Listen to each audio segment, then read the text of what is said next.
তিন দফায় পিছিয়ে শুরু যোগসু নির্বাচন, ভোট গ্রহণ চলবে বিকেল 4টা পর্যন্ত। ক্যাম্পাস জুড়ে কড়া নজরদারি। বিএনপিকে ভোট দিতে চায় 70% মানুষ, বেশি আগ্রহী নারীরা। ইএএসডির জরিপ, জামায়াতে ইসলামের প্রতি আগ্রহ 19%। শীতে কাঁপছে গোটা দেশ। রাজশাহীতে মৌসুমের সর্বনিম্ন তাপমাত্রা 7 ডিগ্রি, পঞ্চগড়ে 8, ভৈরবে বেড়েছে শীতকালীন রোগ, হাসপাতালে শিশু বৃদ্ধ রোগীর ভিড়। আদালতে নিজেদের নির্দোষ দাবি করলেন নিকোলাস মাদুরো ও তার স্ত্রী। ভেনেজুয়েলার অন্তর্বর্তী প্রেসিডেন্ট হিসেবে শপথ নিলেন ডেলসি রদ্রিগেজ। এবং গ্লাসগো রেঞ্জার্সের বিপক্ষে ঘরের মাঠে 3-1 গোলে হার, মাত্র 33 দিনের মাথায় বরখাস্ত সেল্টিক কোচ।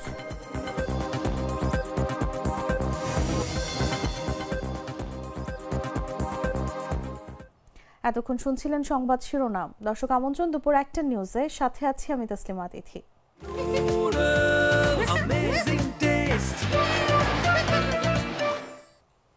চলে যাচ্ছি পুরো খবরে। কয়েক দফা পিছিয়ে প্রথমবারের মতো অনুষ্ঠিত হচ্ছে জগন্নাথ বিশ্ববিদ্যালয় কেন্দ্রীয় শিক্ষার্থী সংসদ ও হল সংসদ নির্বাচন। মঙ্গলবার সকাল 9টা থেকে ভোট গ্রহণ শুরু হয়েছে। বিরতিহীনভাবে ভোট গ্রহণ চলবে বিকেল 4টা পর্যন্ত। সকাল থেকেই ভোট কেন্দ্রগুলোর সামনে দেখা গেছে ভোটারদের দীর্ঘ লাইন। ক্যাম্পাস জুড়ে জোরদার করা হয়েছে নিরাপত্তা। কড়া নজরদারিতে বিশ্ববিদ্যালয়ের শিক্ষক, কর্মকর্তা ও কর্মচারী এবং সাংবাদিকরা ক্যাম্পাসে প্রবেশ করেন। এবারের যোগসু ও হল সংসদ নির্বাচনে মোট ভোটার সংখ্যা 16,645। নির্বাচন কমিশনের তথ্য অনুযায়ী বিশ্ববিদ্যালয়ের 39টি কেন্দ্রের 178টি বুথে ভোট গ্রহণ চলছে। নির্বাচনে মোট 21টি পদে প্রতিদ্বন্দ্বিতা করছেন 157 প্রার্থী এবং হল সংসদের 13 পদে 33 প্রার্থী। হলের শিক্ষার্থীদের হল সংসদে ভোট দেওয়ার পাশাপাশি কেন্দ্রীয় সংসদের জন্য আলাদাভাবে ভোট দিতে হবে। ভোট গ্রহণ শেষে 6টি ওএমআর মেশিনে হবে ব্যালট গণনা। ফলাফল ঘোষণা করা হবে কেন্দ্রীয় অডিটোরিয়ামে। ভোট গণনা সরাসরি দেখানো হবে এলইডি স্ক্রিনে। আসন্ন ত্রয়োদশ জাতীয় সংসদ নির্বাচনে 70% ভোটার বিএনপিকে ভোট দিতে চান। এক্ষেত্রে বেশি আগ্রহী নারীরা।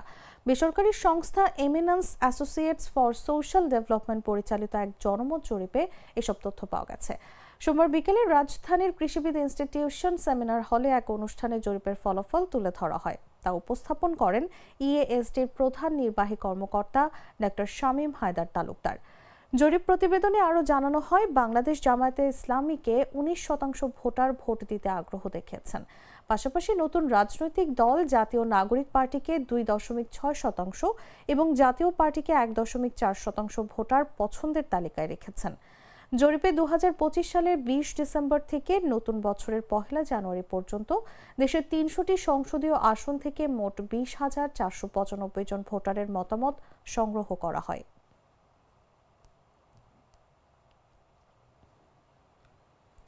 চট্টগ্রামের রাউজান উপজেলায় যুবদলের এক সাবেক নেতাকে গুলি করে হত্যা করেছে দুর্বৃত্তরা। সোমবার রাত 9:30টার দিকে উপজেলার পূর্ব গুজরা ইউনিয়নে নিজ বাড়ির সামনে এ ঘটনা ঘটে। নিহত ব্যক্তির নাম জানে আলম শিকদার। তিনি রাউজান উপজেলা যুবদলের সাবেক সিনিয়র সদস্য ছিলেন বলে জানা গেছে। পুলিশ ও স্থানীয় সূত্র জানায়, রাতের খাবারের আগে জানে আলম বাড়ির গেট সংলগ্ন উঠানে দাঁড়িয়েছিলেন। এ সময় একটি মোটরসাইকেলে করে 3 যুবক সেখানে আসেন। প্রত্যক্ষদর্শীরা জানায়, মোটরসাইকেলের পেছনে বসা একজন খুব কাছ থেকে জানে আলমের বুকে পরপর 2টি গুলি ছোড়ে। এতে গুলিবিদ্ধ হয়ে তিনি মাটিতে লুটিয়ে পড়েন। হামলার পরপরই দুর্বৃত্তরা মোটরসাইকেলে করে পালিয়ে যায়।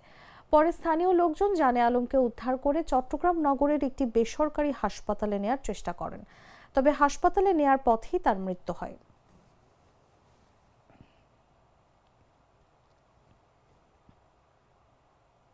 দুধার চকলেটে একাকার হয়ে ওঠা প্রাণ লেয়ার সম্পর্কের মিষ্টি ম্যাজিক।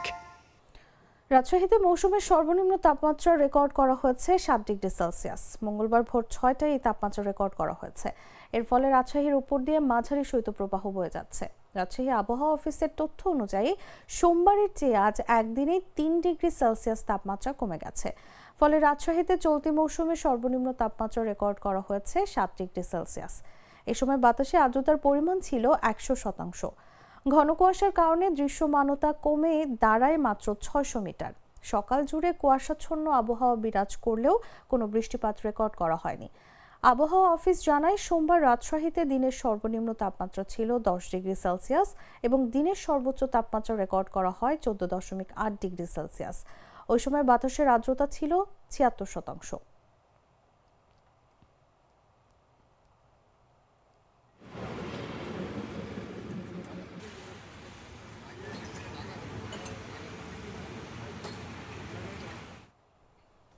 এদিকে দেশের সর্ব উত্তরের জেলা পঞ্চগড়ে দিন দিন বাড়ছে শীতের তীব্রতা। মঙ্গলবার সকাল 9টায় পঞ্চগড়ের তেঁতুলিয়া আবহাওয়া পর্যবেক্ষণ কেন্দ্রের সর্বনিম্ন তাপমাত্রা রেকর্ড করা হয়েছে 8.6 ডিগ্রি সেলসিয়াস। এ সময় বাতাসের আর্দ্রতা ছিল শতভাগ এবং বাতাসের গতিবেগ ছিল ঘন্টায় 6 থেকে 8 কিলোমিটার। ফলে শীতের অনুভূতি আরও তীব্র হয়ে উঠেছে। এর আগে সোমবার এই জেলায় সর্বনিম্ন তাপমাত্রা রেকর্ড করা হয় 12.8 ডিগ্রি সেলসিয়াস এবং দিনের সর্বোচ্চ তাপমাত্রা রেকর্ড করা হয় 16.5 ডিগ্রি সেলসিয়াস। গত কয়েকদিন ধরে ভোর থেকে সকাল পর্যন্ত ঘন কুয়াশায় ঢেকে থাকছে পঞ্চগড়ের বিভিন্ন এলাকা। কোথাও দুপুর পর্যন্ত সূর্যের দেখা মিলছে না। সকাল ও সন্ধ্যার পর কুয়াশার ঘনত্ব বেড়ে যাওয়ায় সড়ক ও মহাসড়কে যান চলাচলে বিঘ্ন ঘটছে। তীব্র শীত ও কুয়াশার কারণে সবচেয়ে বেশি বিপাকে পড়েছেন নিম্ন আয়ের মানুষজন। খেটে খাওয়া মানুষেরা শীতের কারণে কাজে যেতে পারছেন না। এতে তাদের দৈনন্দিন আয় কমে গেছে এবং অনেক পরিবার খাদ্যের সংস্থান করতেও হিমশিম খাচ্ছেন।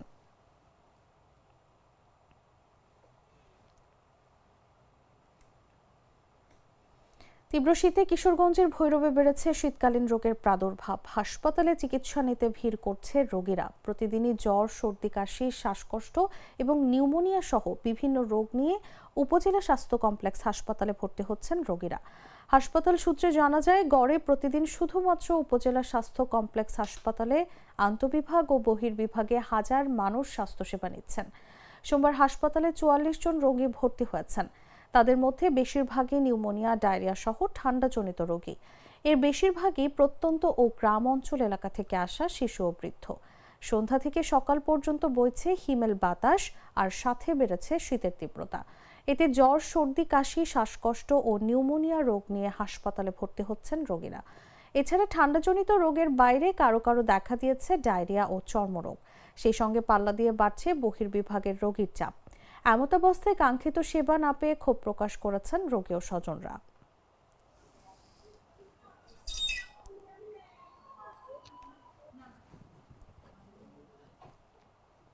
রোজকার সাধারণ খাবার এখন হবে অসাধারণ। প্রাণ স্বাদের মশলা, স্বাদ বাড়ায়, ঘ্রাণ ছড়ায়। জানাবো আন্তর্জাতিক সংবাদ।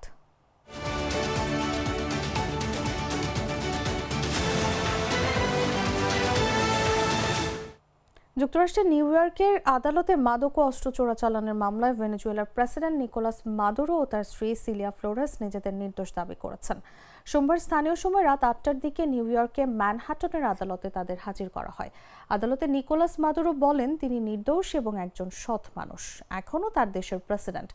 এদিকে মাদুরোর আইনজীবী জানিয়েছেন, বর্তমানে মাদুরো জামিনে মুক্তির জন্য আবেদন করছেন না, তবে ভবিষ্যতে এ বিষয়ে আবেদন করতে পারেন।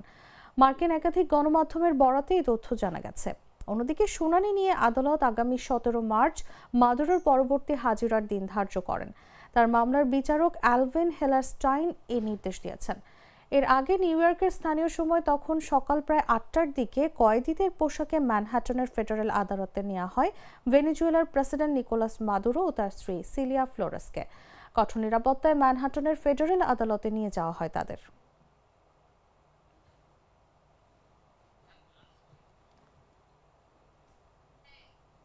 ভেনেজুয়েলার অন্তর্বর্তী প্রেসিডেন্ট হিসেবে শপথ নিয়েছেন ডেলসি রদ্রিগেজ। দেশটির জাতীয় পরিষদের বার্ষিক অধিবেশনে তিনি শপথ নেন। এর মাধ্যমেই নতুন বছরের জন্য দেশটির আইনসভা কার্যক্রম আনুষ্ঠানিকভাবে শুরু হয়েছে।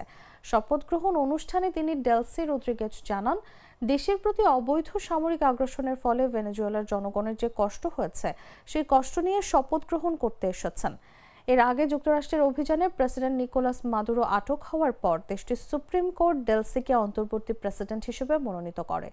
এদিকে যুক্তরাষ্ট্রের নিউ ইয়র্কের আদালতে মাদক ও অস্ত্র চোরাচালানের মামলায় ভেনেজুয়েলার প্রেসিডেন্ট নিকোলাস মাদুরো ও তার স্ত্রী সিলিয়া ফ্লোরেস নিজেদের নির্দোষ দাবি করেছেন।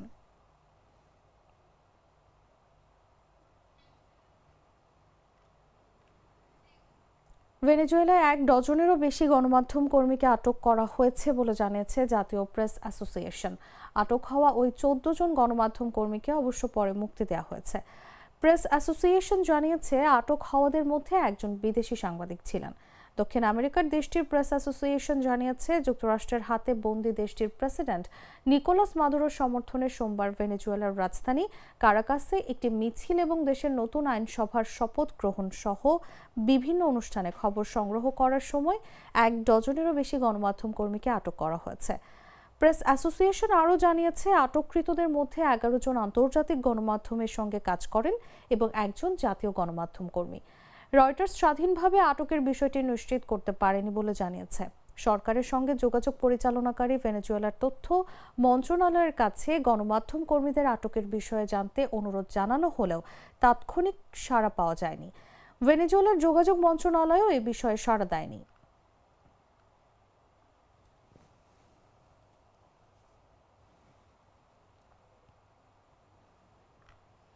যুক্তরাষ্ট্রে বসবাসরত বিদেশি অভিবাসীদের কত শতাংশ সরকারি সহায়তা নেয় সেটির একটি তালিকা প্রকাশ করেছেন মার্কিন প্রেসিডেন্ট ডোনাল্ড ট্রাম্প।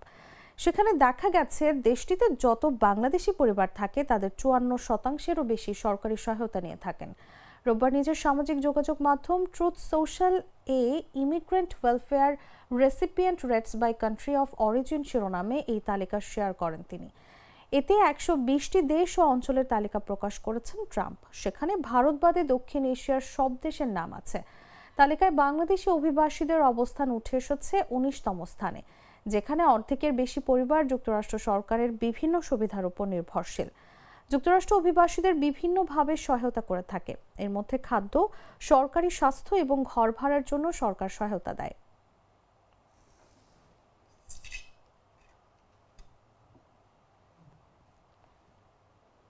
সংবাদ শেষ করব খেলার খবর জানিয়ে।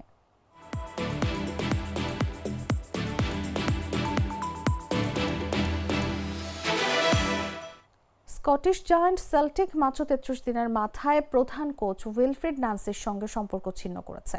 শনিবার গ্লাসগো রেঞ্জার্সের বিপক্ষে ঘরের মাঠে 3-1 গোলে হারের পরে এই সিদ্ধান্ত নেয় ক্লাব কর্তৃপক্ষ।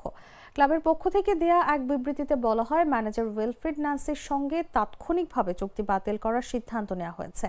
ক্লাব তার ভবিষ্যতের জন্য শুভকামনা জানাচ্ছে। ন্যান্সির সঙ্গে তার সহকারী কোচ কামে আম্পাদু, জুলস গুগাও ও ম্যাক্সিম শালিয়েরও ক্লাব ছাড়ছেন।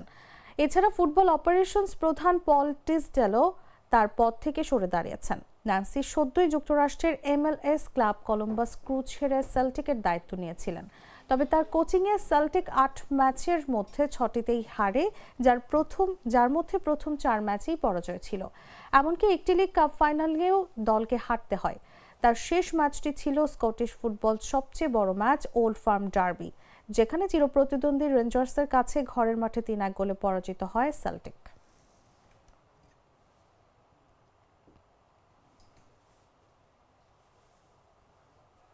দর্শক, সংবাদ শেষ করার আগে শিরোনামগুলো জানিয়ে দিচ্ছি আরও একবার।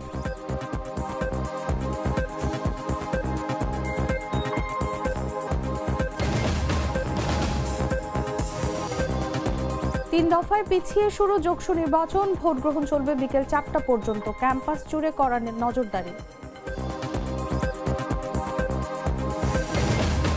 বিএনপিকে ভোট দিতে চায় 70% মানুষ, বেশি আগ্রহী নারীরা। ইএএসটির জরিপ, জামায়াতে ইসলামের প্রতি আগ্রহ 19%। শীতে কাঁপছে গোটা দেশ, রাজশাহীতে মৌসুমের সর্বনিম্ন তাপমাত্রা 7 ডিগ্রি, পঞ্চগড়ে 8, ভৈরবে বেড়েছে শীতকালীন রোগ, হাসপাতালে শিশু বৃদ্ধ রোগীর ভিড়। আদালতে নিজেদের নির্দোষ দাবি করলেন নিকোলাস মাদুরো ও তার স্ত্রী। ভেনেজুয়েলার অন্তর্বর্তী প্রেসিডেন্ট হিসেবে শপথ নিলেন ডেলসি রদ্রিগেজ। এবং গ্লাসগো রেঞ্জার্সের বিপক্ষে ঘরের মাঠে 3-1 গোলে হার, মাত্র 33 দিনের মাথায় বরখাস্ত সেল্টিক কোচ।